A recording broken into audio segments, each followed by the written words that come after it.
गीतानगर नाम का एक छोटा सा शहर था। इस छोटे से शहर के अंदर बसी थी नीलिमा की छोटी सी दुनिया। नीलिमा, नीलिमा जल्दी करो, मुझे ऑफिस के लिए लेट हो रहा है। बस बस बस, आपका टिफिन ही तैयार कर रही थी, ये लीजिए। क्या नीलिमा, तुम्हें कितनी बार कहा है कि मुझे टिफिन ले जाना पसंद नहीं है। ऑफिस की कैंटीन में कितना चटपटा खाना मिलता है। पर मैंने आपकी पसंदीदा बिरयानी बनाई थी। मटका बिरयानी बनने में थोड़ा टाइम तो लगता ही है। तभी दीपू और निशा भी दौड़ते हुए वहाँ आते हैं और अपने पिता सुरेश से पैसे मांगने लगते हैं। पापा, मुझे भी टिफिन नहीं ले जाना, मुझे पैसे दे दीजिए। हाँ पापा, स्कूल की कैंटीन में खाने की बहुत अच्छी अच्छी चीजें आती हैं। सुरेश बच्चों को पैसे दे देता है। दोनों बच्चे खुशी खुशी वहाँ से चले जाते हैं। थैंक यू पापा। थैंक यू पापा। देखा, बच्चे तक घर के खाने से बोर हो चुके हैं। तुम्हारी बीरबल की खिचड़ी के चक्कर में मुझे भी लेट हो गया। सारा दिन किचन में घुसी रहती हो। कभी घर से निकलकर बाहर की दुनिया भी देखो। सिर्फ खाना बनाने से घर नहीं चलता, पैसे कमाने पड़ते हैं, पैसे। बाहर की दुनिया? मगर मेरे लिए तो हमेशा से मेरा घर और परिवार ही मेरी दुनिया रहा है। शायद सुरेश ठीक ही कह रहे हैं। मैं सारा दिन खाना बनाने के अलावा और करती भी क्या हूँ। दुखी मन से नीलिमा किचन की सफाई में लग गई। सुरेश की बातें अभी भी उसके दिमाग में गूंज रही थी। काश मेरे अंदर भी कोई टैलेंट होता तो मैं भी कहीं नौकरी करके घर के खर्चे में उनका हाथ बटा पाती। तभी दरवाजे की घंटी बजती है। इस वक्त कौन आ सकता है? नीलिमा अपने आंसू पोंछती हुई दरवाजा खोलती है। दरवाजा खोलते ही उसे सामने एक बुढ़िया दिखाई देती है। गरीब को दान दे बेटा, भगवान तेरा भला करेगा। मेरे पास ऐसा है ही क्या जो किसी को दे सकूं? आज तक कुछ कमाया ही कहाँ है मैंने। तू तो अन्नपूर्णा है मेरी बेटी, सबका पेट भरकर अपने लिए दुआएं कमाने वाली अन्नपूर्णा। किसी को मेरा बनाया खाना पसंद नहीं आता माई। मेरी सारी मेहनत बेकार ही चली जाती है। आज भी मेरे पति और बच्चे टिफिन लेकर नहीं गए। सारी बिरयानी जैसी की तैसी रखी है। मुझ बुढ़िया को भरपेट खाना ही खिला दे बेटी। माई, दाने दाने पर खाने वाले का नाम लिखा होता है। ये बिरयानी शायद आपके लिए ही बनी थी। ऐसा बोलकर नीलिमा किचन की तरफ चली जाती है। कुछ देर बाद वो अच्छी तरह से परोसी हुई गर्मा गर्म बिरयानी बुढ़िया के सामने लाकर रख देती है। ये लो माई, पेट भर कर खाओ। ये बिरयानी तो बड़ी ही स्वादिष्ट बनी है। तेरे हाथों में तो जादू है बेटी। लेकिन मेरे पति और बच्चों को तो मेरे हाथ के खाने की कद्र ही नहीं। नीलिमा को रोता देखकर बुढ़िया उसके सर पर प्यार से हाथ फेरने लगती है। तेरे हाथ के खाने की कदर एक दिन सारी दुनिया करेगी। तेरी बनाई बिरयानी का स्वाद लोगों की जुबान पर चढ़ जाएगा। इस तरह नीलिमा को आशीर्वाद देकर बुढ़िया वहाँ से चली जाती है और नीलिमा भी सब्जियां लाने बाजार की ओर निकल पड़ती है। बाजार में उसे पड़ोस में रहने वाली मीता और सुनीता मिलती हैं। अरे नीलिमा, भाई तुम्हारा तो जवाब नहीं। तुम्हारी बताई हुई रेसिपी से मेरी बेटी ने स्कूल की कुकिंग कंपटीशन जीत ली। अरे वाह मीता, ये तो बड़ी ही खुशी की बात है। सचमुच नीलिमा, तुम्हारे हाथों में तो जादू है, जादू। शुक्रिया शुक्रिया। मीता और सुनीता को धन्यवाद करके नीलिमा आगे बढ़ जाती है। तभी कागज का एक टुकड़ा हवा से उड़ता हुआ उसके चेहरे पर आ लगता है। अरे ये क्या? नीलिमा की नजर कागज में छपे हुए विज्ञापन पर पड़ती है। Best chef contest. कॉन्टेस्ट की डिटेल्स पढ़कर नीलिमा को उसमें भाग लेने की उत्सुकता जाग उठती है। फ्री एंट्री, जीतने वाले को लाखों का इनाम। नीलिमा बेस्ट शेफ कॉन्टेस्ट में अपनी किस्मत आजमाने का फैसला कर लेती है। एक बार कोशिश करके देखने में क्या हर्ज है। घर पहुंचते ही वो कॉन्टेस्ट में हिस्सा लेने के लिए अपना रजिस्ट्रेशन कर देती है। नीलिमा सुबह सुबह बड़ी फुर्ती से घर के काम निपटाने में लगी है। उसका पति और दोनों बच्चे नाश्ता कर रहे हैं और फिर वो दिन आ ही गया जिसका नीलिमा को बेसब्री से इंतजार था। नीलिमा अपने पति और बच्चों को विदा करके कॉन्टेस्ट में जाने की तैयारी करने लगती है। पति और बच्चों के जाने के बाद नीलिमा भी कॉन्टेस्ट में जाने के लिए तैयार हो गई। हे भगवान, आज मेरा बनाया खाना कॉन्टेस्ट के जजेस को पसंद आ जाए बस। बेस्ट शेफ कॉन्टेस्ट में उसने अपनी खास मटका बिरयानी बनाकर सभी जजेस का दिल जीत लिया। वाह भाई, क्या स्वाद है, वाह। वाह। आखिर आपने बनाया कैसे? ये मटका बिरयानी है। मटके में पकने से बिरयानी थोड़ी देर से जरूर बनती है, पर उसका स्वाद लाजवाब होता है और पोषण भी बना रहता है। वाह, क्या बात है। स्वाद और पोषण का ये तालमेल बनाता है आपको इस कंटेस्ट का विनर। बधाई हो नीलिमा जी, आप बन गई हैं हमारी बेस्ट शेफ। कॉन्टेस्ट का नतीजा सुनकर नीलिमा को बुढ़िया की बात याद आ जाती है। तेरे हाथ के खाने की कदर एक दिन सारी दुनिया करेगी। तेरी बनाई बिरयानी का स्वाद लोगों की जुबान पर चढ़ जाएगा। ये सब बुढ़िया माई के आशीर्वाद का कमाल है। कॉन्टेस्ट का अवार्ड और ढेर सारे इनाम लेकर नीलिमा अपने घर आ गई। हाँ, समय रहते मैं घर भी पहुंच गई। नीलिमा घर के अंदर आती है और सामान रख कर पानी पीने लगती है। तभी उसके दोनों बच्चे स्कूल से आ जाते हैं। वाओ, इतने सारे गिफ्ट्स। ये सब किसके लिए है माँ? ये तो मुझे। नीलिमा की नजर अचानक दरवाजे पर खड़े सुरेश पर पड़ती है और वो अपनी बात कहते कहते अचानक रुक जाती है। सुरेश काफी थका हुआ और बेहाल दिख रहा था। अरे, आप ये कैसी हालत बना रखी है? मेरे बॉस ने मुझे नौकरी से निकाल दिया, पता नहीं अब क्या होगा। सुरेश अंदर आकर सोफे पर पसर जाता है। तभी दीपू टीवी ऑन कर देता है। टीवी पर बेस्ट शेफ कॉन्टेस्ट की न्यूज आ रही है। मटका बिरयानी बनाकर बेस्ट शेफ कॉन्टेस्ट जीतने वाली नीलिमा जी के लिए लगी इंडस्ट्री के बेहतरीन ऑफर्स की लाइन। सुरेश हैरानी से नीलिमा की तरफ देखता है। नीलिमा सकुचाती हुई उसे कॉन्टेस्ट के बारे में बताती है। वो फ्री एंट्री थी तो मैंने सोचा हिस्सा लेकर देखती हूँ, और देखिए मैं जीत भी गई। मम्मी, ये सारे इनाम आपको मिले हैं? आप तो स्टार बन गई मम्मी। तभी नीलिमा के मोबाइल पर फोन आता है। हेलो, क्या क्या क्या सचमुच आप? जी हाँ, आपने बिल्कुल सही सुना। हमारी कंपनी आपके रेस्टोरेंट को स्पॉन्सर करना चाहती है, जहाँ की खास डिश होगी मटका बिरयानी। इस तरह एक बड़ी कंपनी के सहयोग से नीलिमा ने अपना खुद का रेस्टोरेंट खोल लिया और जल्द ही सभी की जुबान पर उसके हाथों की मटका बिरयानी का स्वाद चढ़ गया। फिर तो सुरेश को भी नौकरी की चिंता नहीं रही। वो भी रेस्टोरेंट के काम में नीलिमा का सहयोग करने लगा।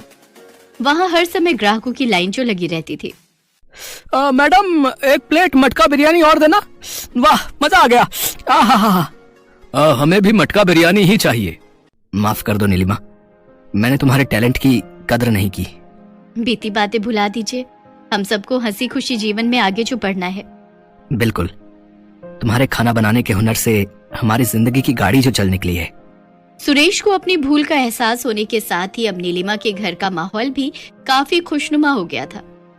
इस कहानी से हमें ये शिक्षा मिलती है कि कोई भी काम छोटा नहीं होता और सच्ची लगन एक न एक दिन रंग जरूर लाती है।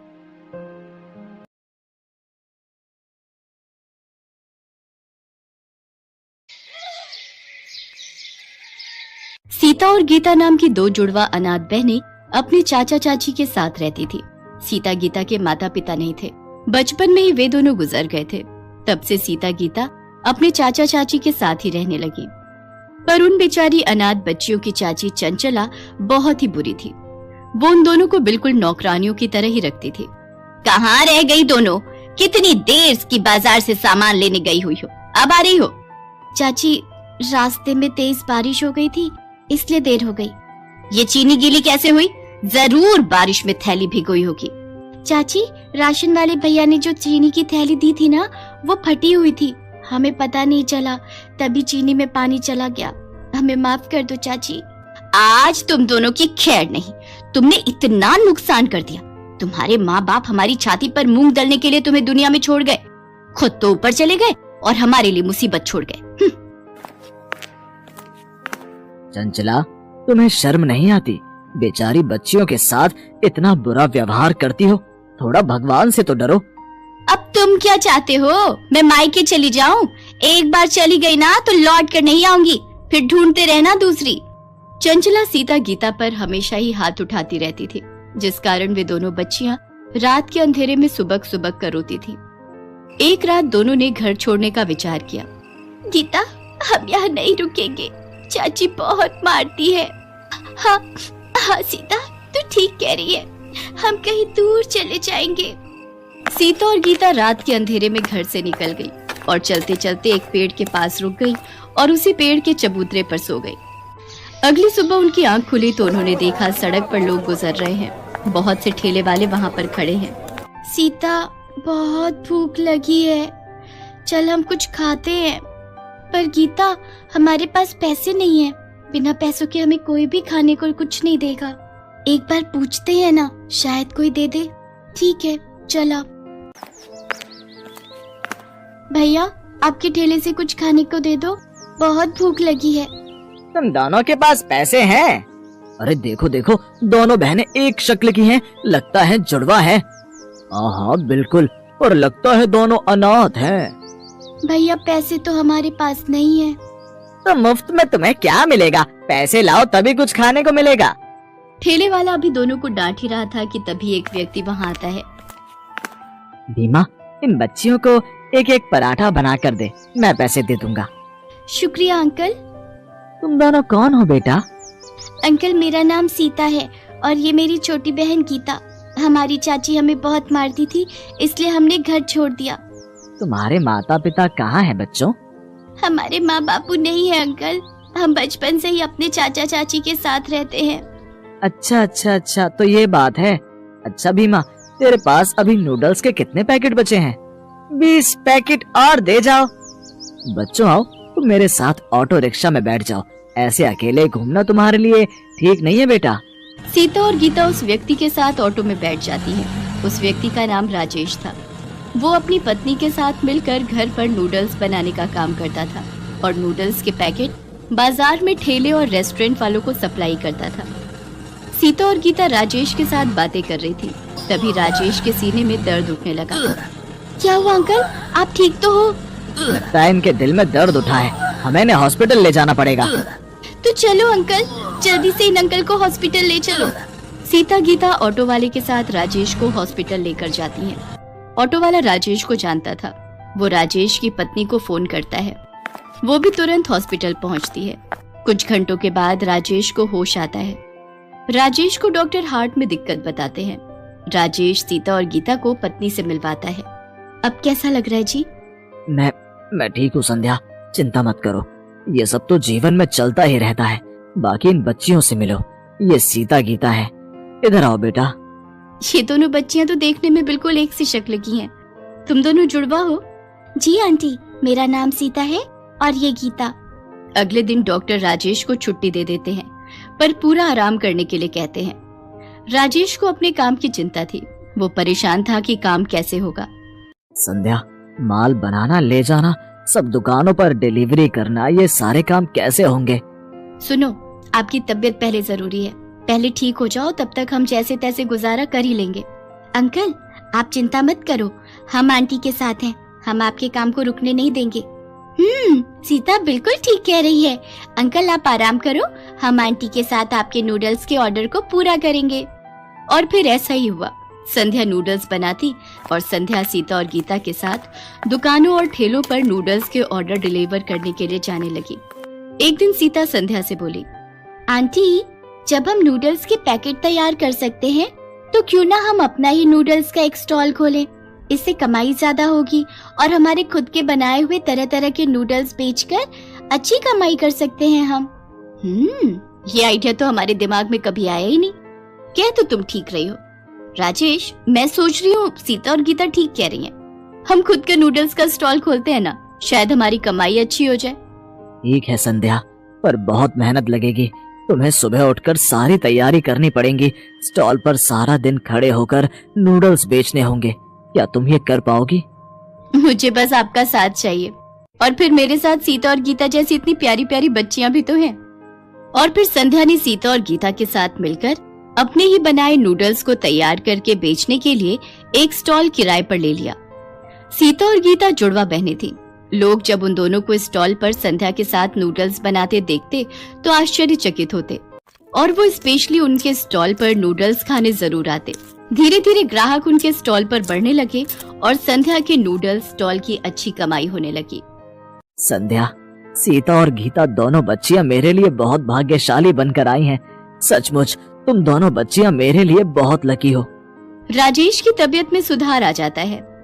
अब वो नूडल्स के पैकेट की सप्लाई के साथ साथ अपने स्टॉल पर भी नूडल्स बनाने में संध्या और सीता गीता की मदद करने लगा और वो सफलता को छूने लगा। एक दिन सीता गीता के चाचा ने उन्हें नूडल्स स्टॉल पर देख लिया। सीता, गीता, मैंने तुम दोनों को बहुत ढूंढा। मेरी बच्चियों, तुम घर छोड़कर क्यों चली गई? चाचा, हम चाची से मिले और दुख नहीं झेल सकती थी, इसलिए हमने घर छोड़ दिया। और चाचा, अब तो हमें माता पिता के रूप में अंकल आंटी भी मिल गए हैं। अब हम इन्हें छोड़कर कहीं नहीं जाएंगे। अब यही हमारे लिए सब कुछ है। सीता गीता की ये बात सुनकर राजेश और संध्या उन्हें गले लगा लेते हैं। आखिर उन अनाथ बच्चियों को माता पिता के रूप में राजेश और संध्या जो मिल गए थे, और फिर बच्चियों को आशीर्वाद देकर उनका चाचा आंखों में आंसू लिए चुपचाप वहां से चला जाता है।